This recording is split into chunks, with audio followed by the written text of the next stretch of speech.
In this episode of Diary of a Puzzle Gamer, we talk about a puzzle called Abraham Lincoln by Depot Street. I solved several puzzles by them in the past. I've always been pleased with the production values of their puzzles. I would say it's the same level of production value you can expect from Pomegranate or Ravensburger. Here the subject is a very important one. We have Lincoln, the man himself, and I love how tired he looks, like you can expect at the time of the American Civil War. And we have an excerpt from the Emancipation Proclamation with words emphasized to show the main point, which is slaves are free.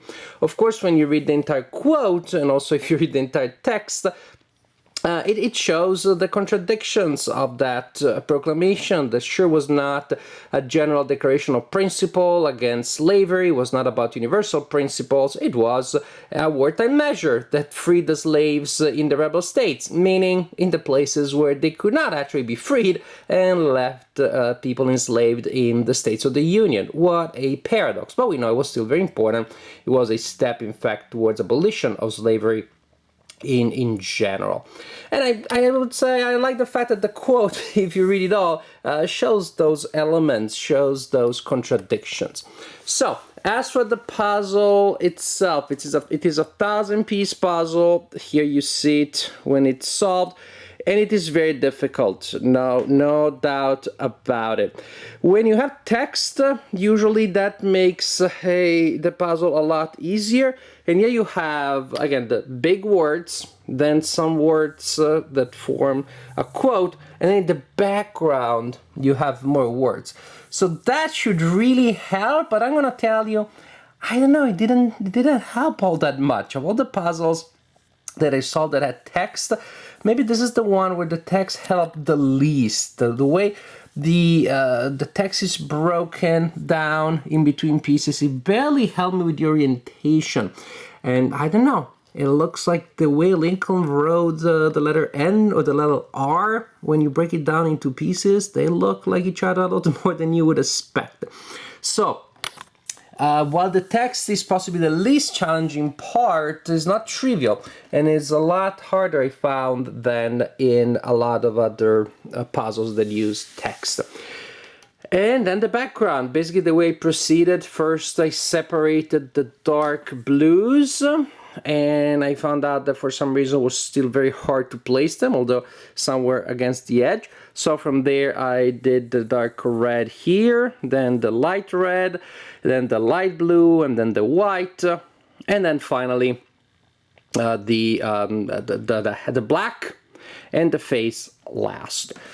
Very difficult. Each of those sections that I told you was a small struggle, or not so small, because really the distribution of the colors placed them in different locations, very far from one another. And even there's a text, really, when you see that a piece like that with that section there, it's very hard to tell whether it goes there or anywhere else around here or around there. And the same for the light blue, which can go in a variety of places.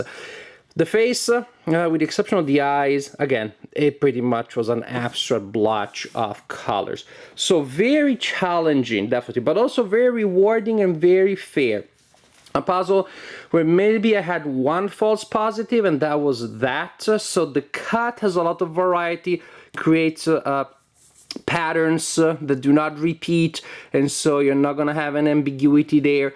For the production, again, very nice. The pieces are very thick, and they fit so well that I'm kind of like struggling a little bit to separate one to show you how thick they are. Very nice. You don't get glare, or almost no glare here. Very nice pieces, and the fit is very impressive. Look at this. Look at this. I could probably lift up the whole puzzle just with one hand. That's how tight the pieces fit. No problem there. And you know this is fun when you're solving. Look at this. Look at this. And you know this is fun when you're solving a puzzle, because if you have a section of pieces that you solve in one area and you need to move it around, you can pick it from any corner and you can move around any pancake, so to speak, of pieces without any problem. So excellent fit. Very nice production values. So overall, a puzzle that I enjoyed very much. Definitely a puzzle that I would recommend not to beginners. If this is your first 1,000-piece puzzle, maybe this shouldn't be the first 1,000-piece puzzle. But if you're a seasoned puzzle solver, or if you're in for a pretty tough challenge, then Abraham Lincoln by Depot Street could be a good choice. Again, a challenging puzzle, but an important subject, a beautiful subject, a beautiful overall composition, and definitely a very relevant, very important subject to this day.